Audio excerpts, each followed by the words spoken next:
Hi, everyone.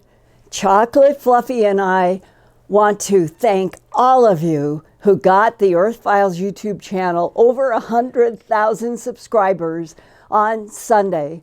And I hope there will be a date in the future where it will go to 200,000 and then 300,000, and we'll keep growing, because this dialogue with all of you around the world in letters and emails is absolutely spellbinding in many ways. And I'm going to keep unfolding in future programs more of some of the heartfelt, soul-felt emails that you have been sending.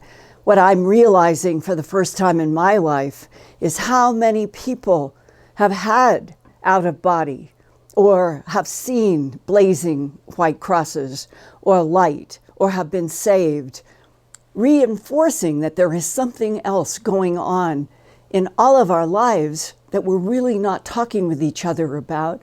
And it may be one of the most important parts of life on Earth, as well as these beautiful guys. I told you I would show you that they have their lion cut. Let's see. Look at this. Remember how big they almost look like furry badgers? Well, they are just springing around like new little kittens. I love them so much. I'm going to let you guys down. And the groomer says for these types, this is going to be healthier. So they'll probably get haircuts now 2 or 3 times a year. But and I want to thank all of you who have sent me photos of your beloved cats. They're just gorgeous animals around this planet.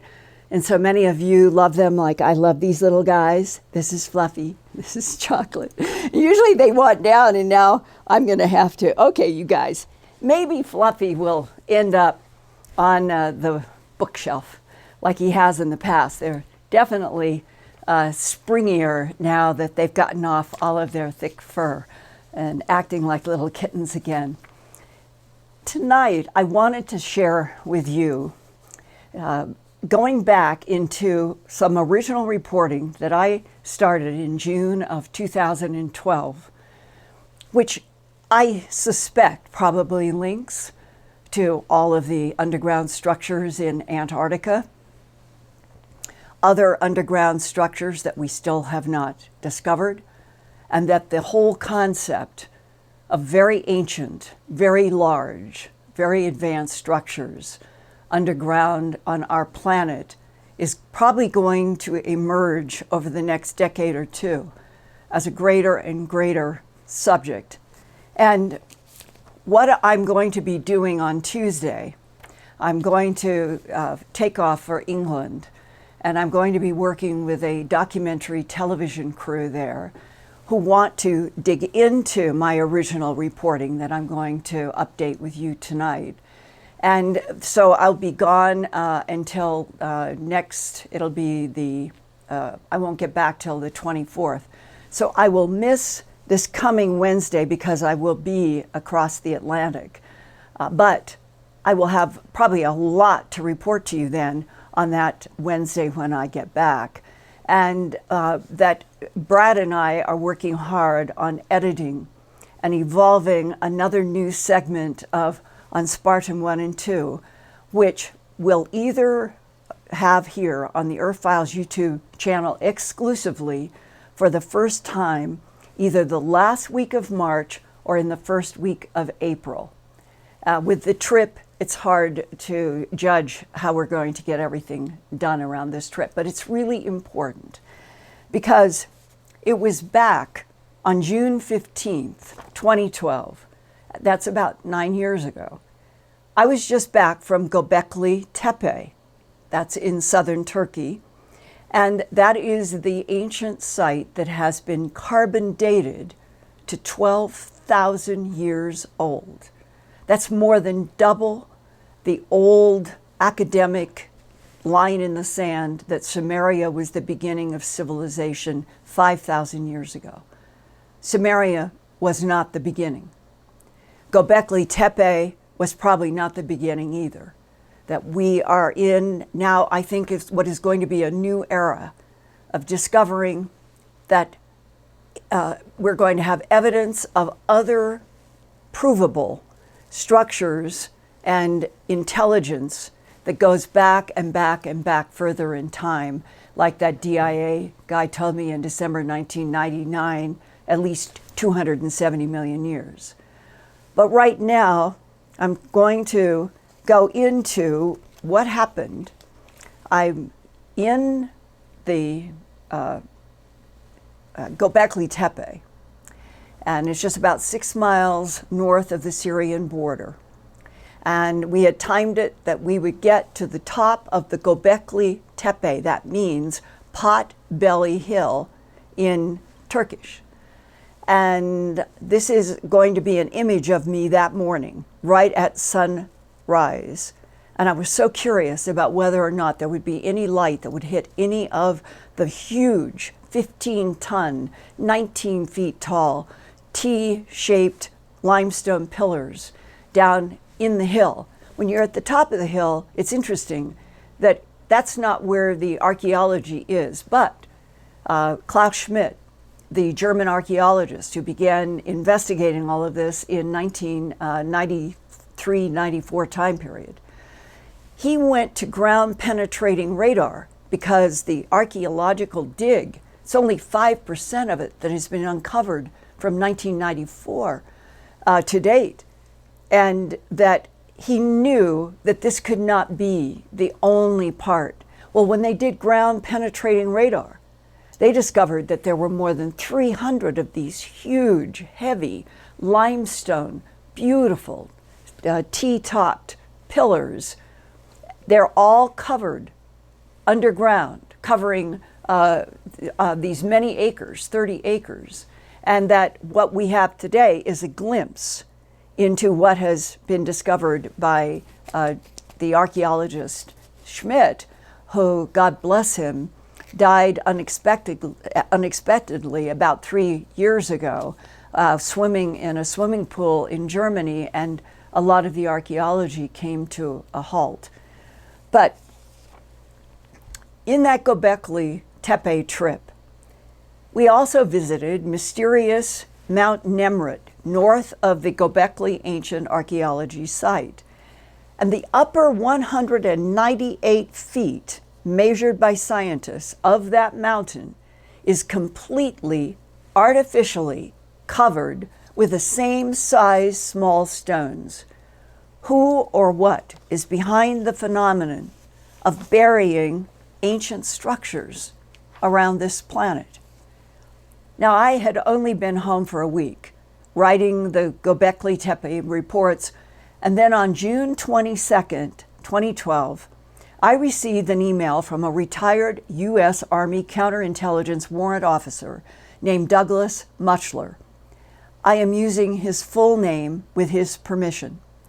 The subject of his email was yet another alleged underground burial of a large pyramid supposedly found by seismologists and geophysicists studying the Earth's crust during China's May 22, 1992 underground nuclear detonation of a 1 megaton nuclear bomb.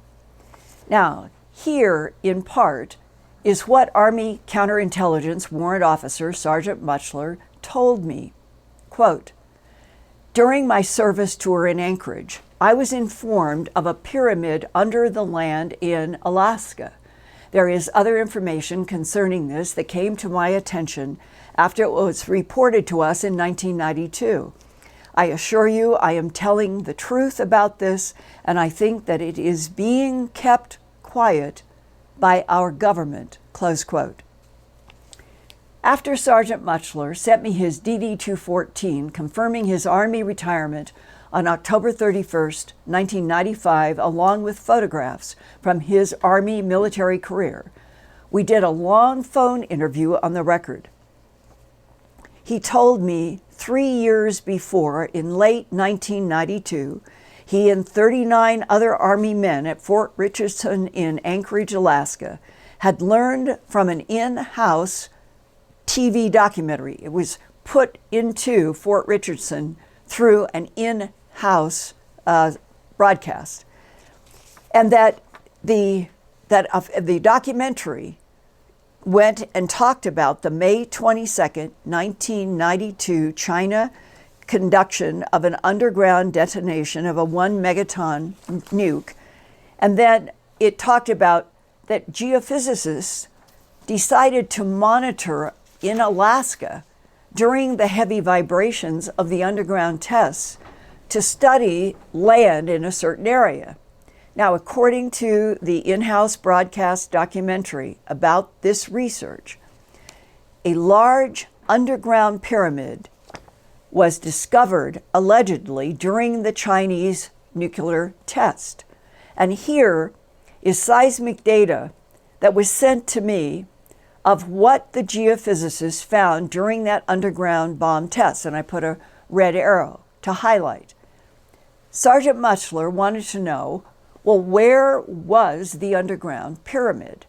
At the time in Fort Richardson, he had an Army map that showed a white rectangle labeled no-fly zone about 60 miles west of then Mount McKinley that has been renamed Mount Denali.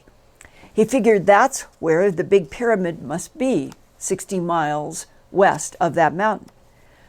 Then, about a year later, in 1993, Sergeant Mutchler was sent to Fort Meade, Maryland, on a special, sensitive, compartmentalized information mission, where he had to dig into highly classified files that were warehoused in rows and rows of combination safes. When he found what he needed for his assigned work, he decided to ask the librarian, were there any classified files about an archaeological site or underground facilities in Alaska? Sergeant Mutchler said he never used the word pyramid. The librarian directed him to a couple of combination safe files where he found some documents about Alaska and had sat down to read them to see if there was anything that he could find that would relate to what he had seen on TV at Fort Richardson about the seismic investigation of the Chinese test on May 22nd, 1992. Now, here is what Sergeant Mutchler told me happened next in this highly classified archive where files were in safes, so you had to have locks and combinations with the library's help. He said, quote, "These two guys came. You know, you can feel when someone is standing behind you and these two goons, this is his word, go, hey, you don't have a need to know for that information." And he said, I turned around and I said, "What do you mean?" And these men were like, "You don't have a need to know. You are going to have to leave." And Sergeant Mutchler said, "Well, I'm just looking for something." And the man said, "We know what you are looking for." And the other man somehow in that conversation says, quote, "They don't want us messing with them up there anymore. They don't want you messing up with them up there. They don't want us or anybody messing with them up there." And Mutchler said, "Up there?" And the guy who was standing with him, the bigger guy, his head just shot over and he looked at his partner and you could tell he was glaring at him because he was mad that other guy had said this. And I was like flustered because I was thinking, quote, what did he just tell me? They don't want anyone messing with them anymore. Up there where? And I said, and up there from where you were at Fort Meade in Maryland, you would certainly infer that they were implying, and Doug took the words right out of my thoughts and said, Alaska, because the folder I had was about Alaska, close quote. But how did these men know? Unless they were talking to the librarian or the librarian called, because there was something forbidden about going into those files. But Sergeant Mutchler had SCI compartmentalized classification to be down there in the first place. Now, a month later, on July 27, 2012, I received another email from a man who wanted anonymity to tell me his father was honorably discharged from the U.S. Navy on April 25, 1946, right after World War II, and went on to work as a very talented electrical engineer for Western Electric Company between 1959 and 1961. One of the father's assignments was to travel in a bus with other scientists with windows completely blacked out to a site in Alaska that the father thought was about 60 miles west of then Mount McKinley, today Mount Denali. At the top secret site, he went down elevator shafts to at least 700 feet underground.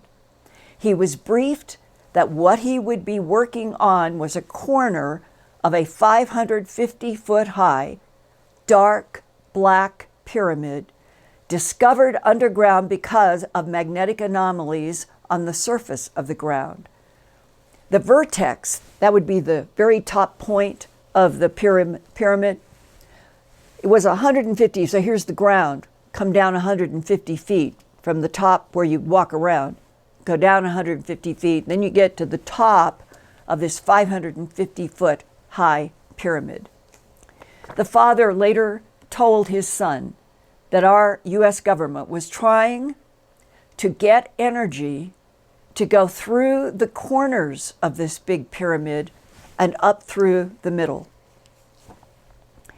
After that interview aired on Earthfiles and Coast, I received another contact from a son of a retired Navy pilot who in the spring of 1978 was taken as a guest by another U.S. Navy pilot in a Huey helicopter to a strong magnetic anomaly west of Mount McKinley. During that helicopter flight, the Navy pilot told the retired Navy pilot, quote, that where they're going, this is as super secret a situation as the Manhattan Project was. The Manhattan Project was Robert Oppenheimer developing the atomic bomb in the Los Alamos region of New Mexico back in the early 40s.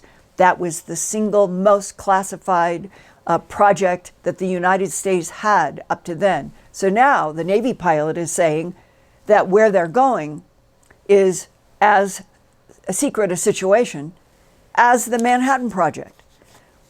Nobody is supposed to know this place even exists. This thing is some kind of power generator, and it's thousands of years old. It's made out of stone like a pyramid. They don't know where it came from, who made it, or how it works, but it can generate enough power to power the whole North Slope, all of Alaska, and probably the whole country of Canada. That's how much juice this thing puts out. And they don't have a clue where it came from, and it's underground. Close quote. The general consensus about the location of the large underground pyramid was about 60 miles west of Mount McKinley, now Mount Denali. And on this map, you go further west and you come to what are called the Caillou Mountains. And there is a red circle there, furthest left on this map, that is close to, now we're at the map.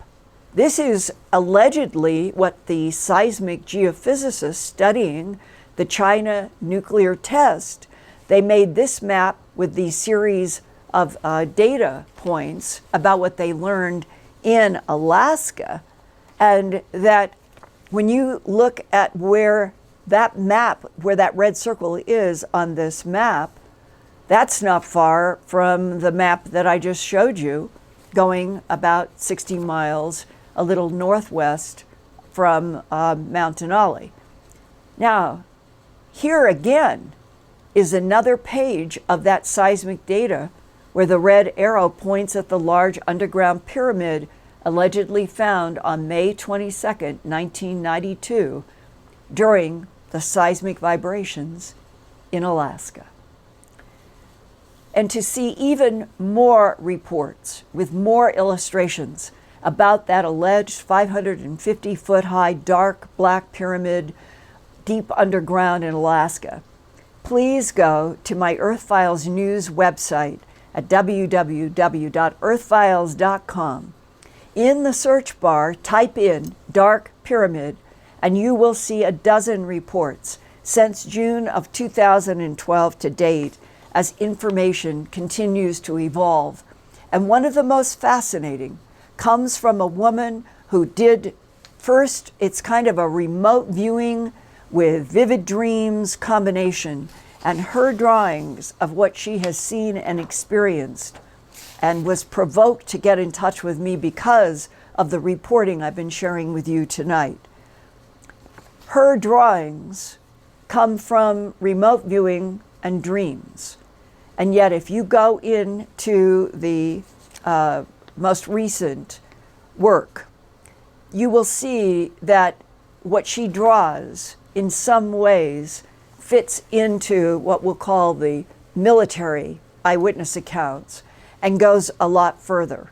And that is, I think in the titles, it's Dina Napier, Napier. So if you do a search at Earthfiles on Dina Napier, you will see her reports, my interview with her, and her illustrations coming from some kind of remote viewing that she did specifically on the Dark Pyramid in Alaska.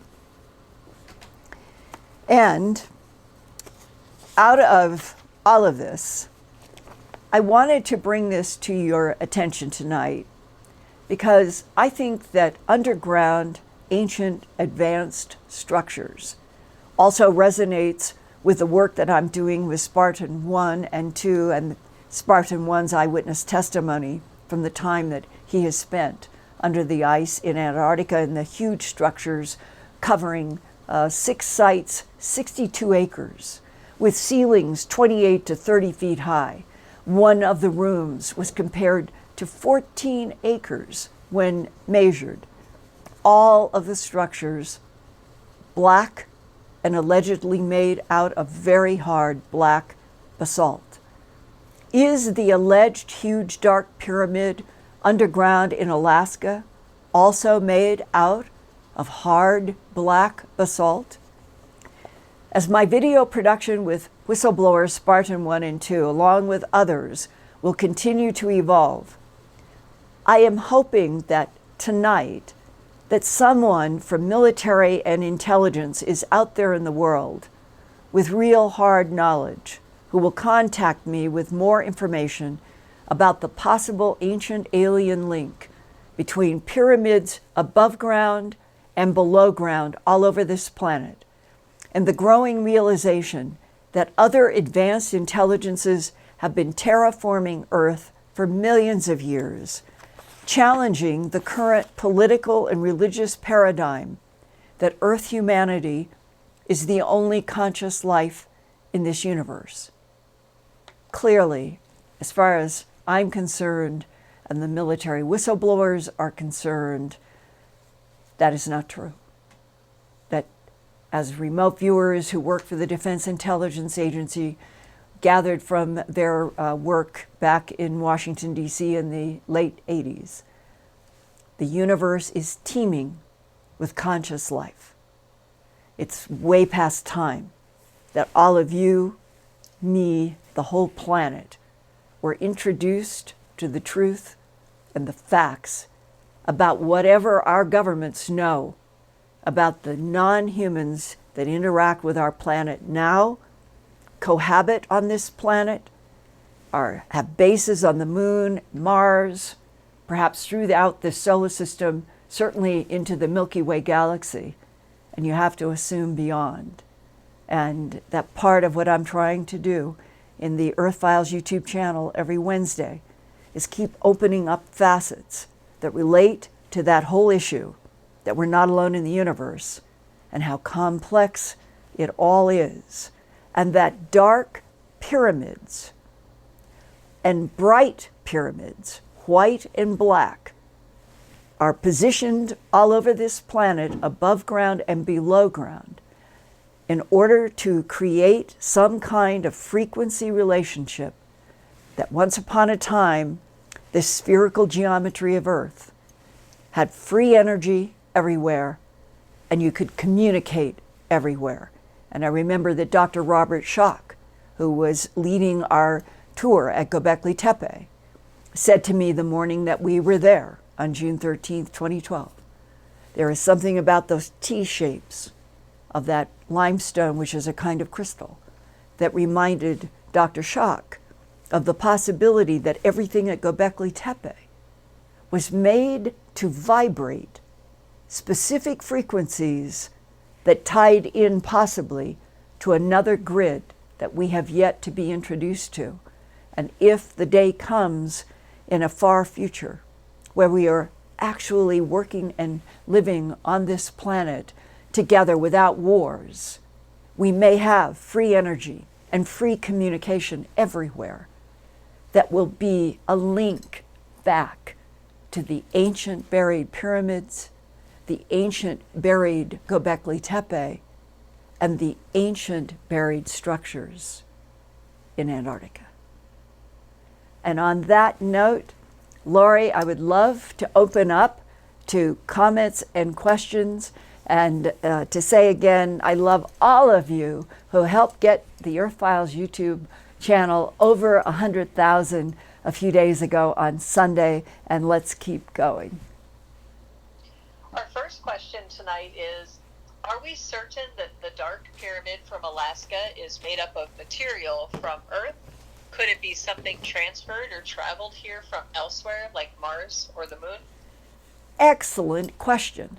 Because in one of the interviews, when you go back into, I have printed out for my trip to England and for doing this short sort of update for you guys tonight, I printed out what I have reported. It's this thick. It literally is this thick. And in there, I remember that one of the family members who was recounting what the respective father had said, there was a something about the study, and I believe it was the Western electric engineer, that they weren't sure what this huge black pyramid was made of. And it's fascinating because the black basalt on Earth is one of the hardest known substances, very difficult to carve. And Spartan 1 talked about how there were all of the hieroglyphs and the patterns and the black sun and the star map that were carved 7 centimeters in to the dark black basalt, and that in talking with the archaeologists who were studying it, they had concluded it had to be done with a device that we would think of as a laser, something that was penetrating with heat or energy to make all of that in the hard black basalt that they had identified in Antarctica. So if this pyramid allegedly underground in Alaska maybe goes back to the same time period, maybe 34 million years ago, we don't know for sure yet, but even the construction of a precise pyramid, which the Western electric engineer had stressed with his son, that they had realized it was angles, that the pyramids that were being made around the Earth, and he was very much talking with me about this idea that there would be many more pyramids that would be found eventually underground in some kind of a pattern of resonance. But that the very specific angle in which the Black Pyramid underground had been made in Alaska, the Western Electric engineer told his son, that's the key. And in fact, the son told me, my father made models on our farm, and he would find how he made exactly the right angle that was similar to what he had studied in Alaska, and when he hit the sweet mark, whatever it was in the angle, that his father on a small scale could get a pyramid that he made to show his son generate electricity. So it may be that it's a composite that we don't identify in that pyramid, or it may be that it will turn out to be black basalt if we are ever finally introduced as a human population to what governments appear to have known for some time and have covered up.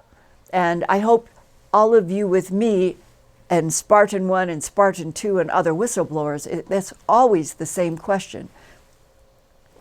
If the pyramid, the structures in Antarctica, structures around in other parts of the world, if they are in the millions of years old category, what could be the possible explanation? The governments would have decided, power brokers would have decided, that humanity was never to know. And that is one of the throbbing frustrations that is provoking whistleblowers to come forward. They think humanity should know about this. And I do too.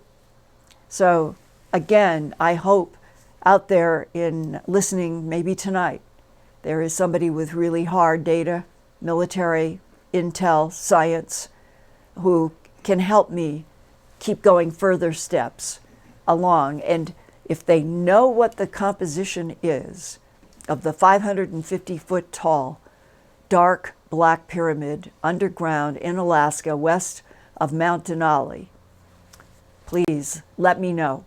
I'll always, always protect your request for anonymity, but through me, we can start putting more of these pieces together and learning what has been denied us for so long. And that was a great question. Lori, let's try another one. Yes. Sorry about that. I had my phone on mute. Okay, Linda, the next question. I'm talking, and that didn't work. Will you ask Linda why she never talks about the human mutilations that have been happening just as long as cattle mutilations? Well, I beg to differ. The cattle mutilations are very, very hard evidence examined by thousands of people in law enforcement around the world now since at least the early 1960s. So the bodies of the animals, wild and domestic, that's hard evidence.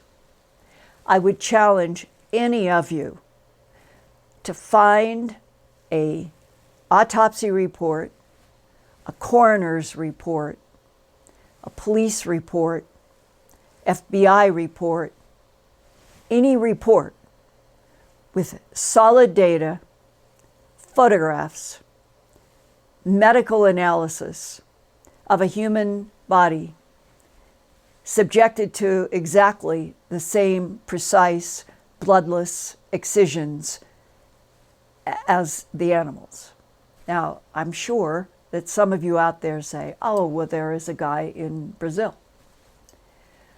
Well, let me tell you the facts that I know about the photographs that I think have very wrongly been distributed since around 1992 by a man in Brazil, and even went to a conference and used my name and projected these photographs up on a screen and said, what happened to this man in Brazil is like what Linda Moulton Howe has investigated in the animal mutilations. I had a friend, and actually a scientist, who had gone to that conference where those photos were first shown by the Brazil man. And the scientist was concerned, and he called me where I was working and living in Philadelphia, Pennsylvania. It was around 1992.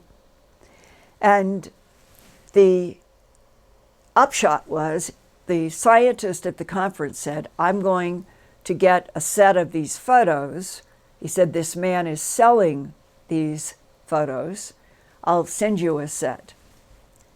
So in the mail, I got the photographs of what is described as, or looks like, a man with his mouth open as if in agony, and there is a black, solid black carbon ring around here and various parts of the body.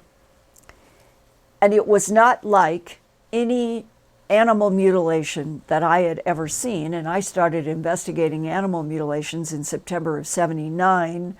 It was then 1992. So I had seen probably more than 1,000 photographs of various animal mutilations, and nothing was matching. But it came with a statement from the man in Brazil saying that this was an example of a mutilated human in Brazil. I called up a medical doctor that I knew at a office I lived in Doylestown, Pennsylvania. I didn't say anything about what I was going to bring. I just said to this medical doctor, I have a couple of photos I would like to show you. May I come at a time convenient for you? He said yes. The time came. I was ushered into his office. I just laid the photos down in front of him. And I said, have you ever seen anything like this? And what would your medical analysis be? And to my total surprise, without more than a second or two, he said, oh, I've seen a lot of that in Vietnam. I said, in Vietnam? What do you mean? He said, that's what Agent Orange does to human tissue. Burrows down, no blood, leaves black carbon rings in circles on the tissue. He said, I've seen a lot of that in Vietnam. It's Agent Orange. So, for the people who have been told or shown, here's a newspaper article about human mutilations. Here are Brazil photos, human mutilations. Whatever it is that has been out there. I have only, in 40 years, probably 5,000 files by now, I have personally never been able, and I have searched. I wanted to know, is this possible? I have never been able to get and find hard evidentiary proof, autopsy, medical examination, that there are any humans who have been subjected to exactly the same kind of bloodless surgery as all of the animals. Does the United States government, the Russian government, the Chinese government, the Brazil government, do they have such evidence? They may, but they aren't sharing it anywhere out in the world. And so I'm just giving you, I guess, an insight that what really drives me always is the pressure of fact. If you use the pressure of fact as the boundaries within which you are going to always try to work, you don't jump to a conclusion that those photographs presented at that conference in 1992 by the man from Brazil have anything to do with animal mutilations until you have more evidence. It was about 5 years later, 5 or 6. I was invited to go and speak at a conference in San Marino, Italy. Rome is down here, the boot, and San Marino is up north, gorgeous, mountainous areas, just fabulously beautiful. And the first night, I was the only female. There was a group of men, and we went to sit down at dinner. And to my surprise, I had not realized that this man from Brazil would be there at that conference. So now we're sitting around at a social table, but after a while, I brought up with this man from Brazil those photos that you distributed at that conference, and I told him what I had done. No front loading, shown them to a medical doctor. The medical doctor said, I saw a lot of this in Vietnam, Agent Orange, burrows in flesh, no blood, leaves solid black rings. And I said, I think that is what your photos are of in Brazil. Maybe a revenge murder. And he just completely dismissed it. He wouldn't even discuss it as an alternative. And I said, well, tell me, you've been distributing these photos. Have you ever gotten an autopsy report from any medical doctor or the police who examined this person? And he said, no, I don't need them. I know that that's what this is. So right there, that's the division line between when you're trying to go after the pressure of fact before you say, this is. We all speculate all the time. We're all trying to find patterns. Lots of things imply, but they aren't facts until you have hard evidence. And that's what bothers me about anybody out there on the planet saying to anyone that humans have been handled the same way as the animals. If any of you listening have hard medical, autopsy, coroner proof, or you work in law enforcement and you've got hard evidentiary proof, please send it to me and I will update on my YouTube channel.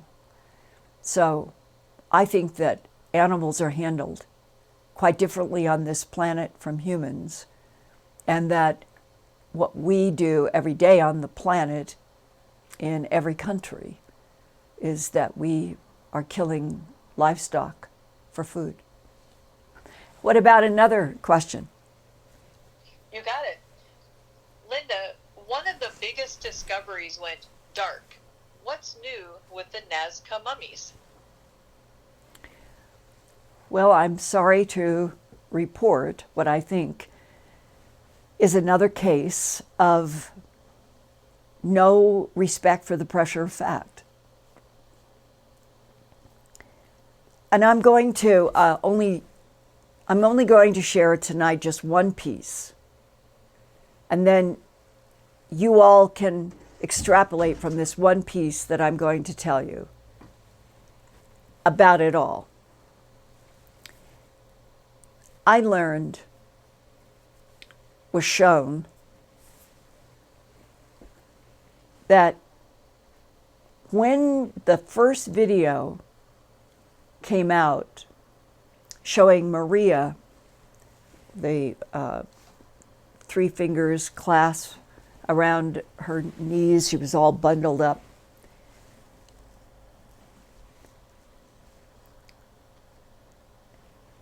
When you looked at the video, the way it was shot, the way it was edited, nobody said this, but this is the way it was made to look.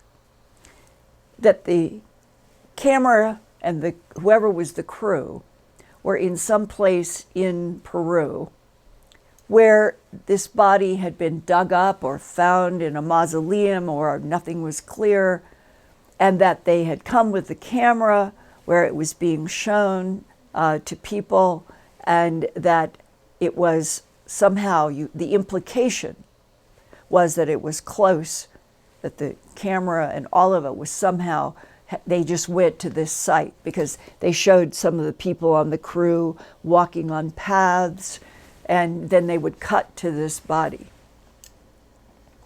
The truth is, that whole scene, everything about it was shot up on top of the roof of the museum in Cusco. And there was no chain of custody. In the work that I have done starting back at Stanford University, and I was hired as a student, a documentary film student, to do a film for the Stanford Medical Center having to do with premature births and mothers and fathers that could not put their hands through these gloves into an incubator where their newborn would be protected, so that in the first few weeks, the parents were interacting with the baby only through these rubber gloves and inside of this case. And the study that I was filming and doing in double screen had to do with you had to make sure that if this study was going to be documented correctly on that film at Stanford, that I had to be running that camera from zero entrance, everything that, let's say, a mother did coming over to the incubator, how she put her hands in, or if she did, or if she encompassed, or couldn't be no cuts. And then I had to make sure that I could prove that frame to frame, because I had another camera where I was tight on the baby, and then the other with the mother and the baby, and then I ran those in parallel with the same time code, and did this for quite a while and several different parents. And they ended up, apparently the film that I did was, they thought, accurate enough and precise enough that they used it for 19 more years after I had graduated from Stanford in '68, in this study that they were doing. It was during that period of time that it was stressed on me. Chain of custody. You've got to be able, if you're going to do anything of a scientific nature, you've got to be able, in the case of quote unquote mummies, which Maria it was even argued that she still had internal organs. Whether she did or didn't, none of us know anymore, because the facts are so confused. But technically, she would not even have been a mummy if all her organs had been removed. But there was no one to date, to my knowledge, no one ever knew where the alleged white powdered body of Maria came from. Because the Waicaros, those are the so-called grave robbers who make their living. I'm digging up things anywhere and everywhere in Peru, getting them onto the black market, trying to sell them to Asian and Saudi Arabian people for huge amounts of money. And they never want anybody to know exactly where did they find anything, because then that would interfere with their money trade of things that they're digging up from deserts and hillsides and places in Peru. And when you realize that if you want to do archaeology, if you want to do anthropology, if you want to do work like Klaus Schmidt did until his unfortunate death about 3 years ago, and started working in 1994, and he worked on Göbekli Tepe. He was number gridding. They were doing precise carbon dating. It was a science field. He was a strict German archaeologist. He knew all about chain of custody. They would transport the more valuable things with numbers, dates, location. There are grids in archaeology.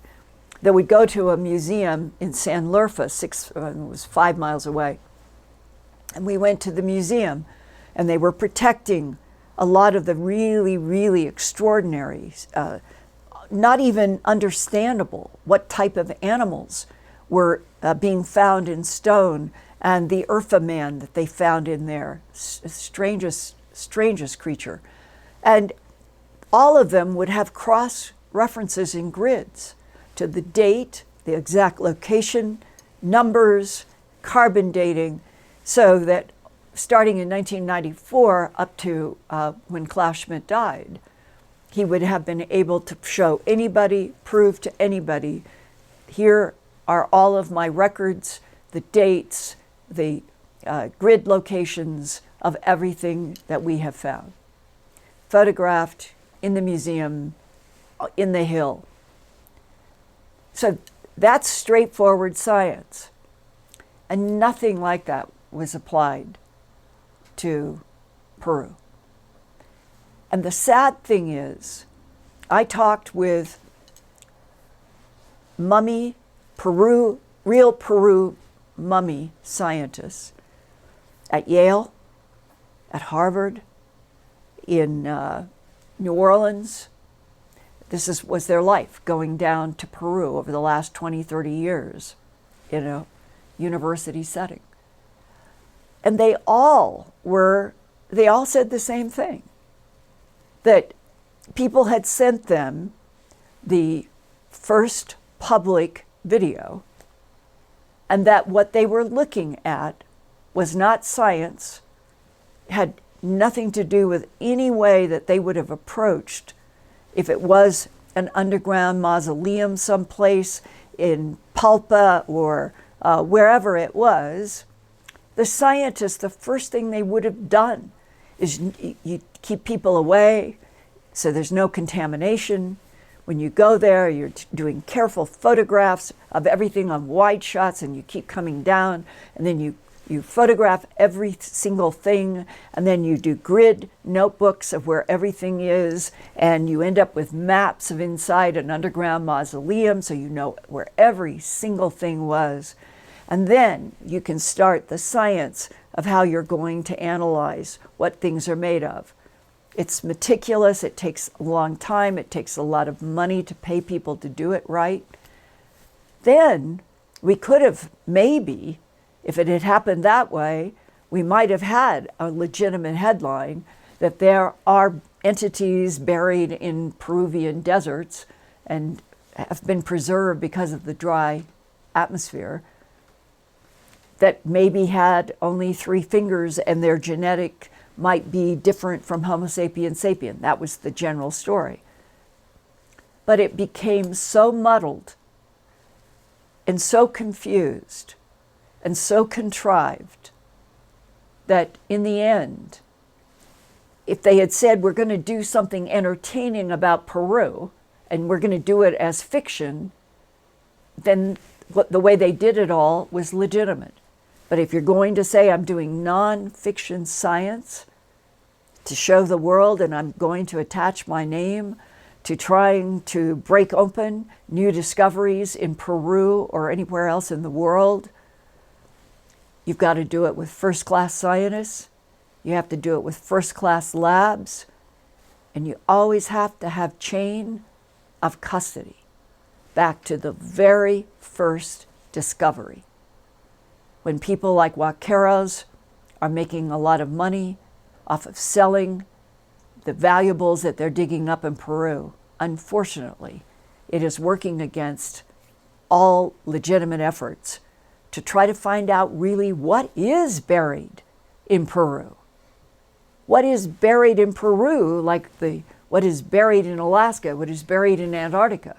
If only the whole planet had knowledge, and we all said, let's scientifically investigate all of these underground, then maybe the breakthrough that we've all been waiting for would come quickly.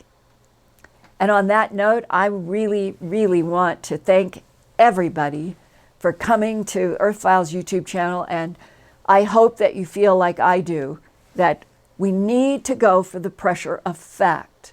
And when we hear astounding headlines, we need to find out what the source is and keep digging for credible evidence.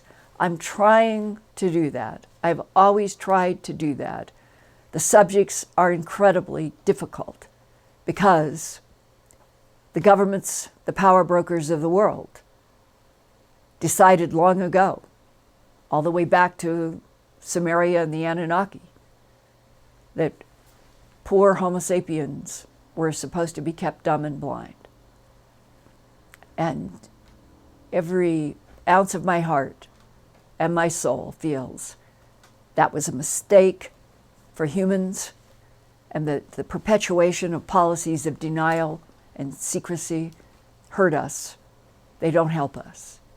And it is only when we have information that we get strong.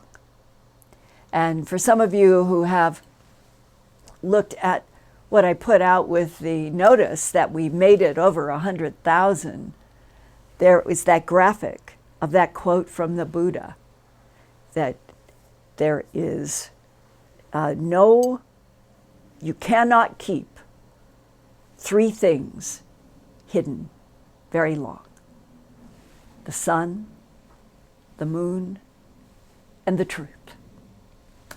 Thanks, everybody.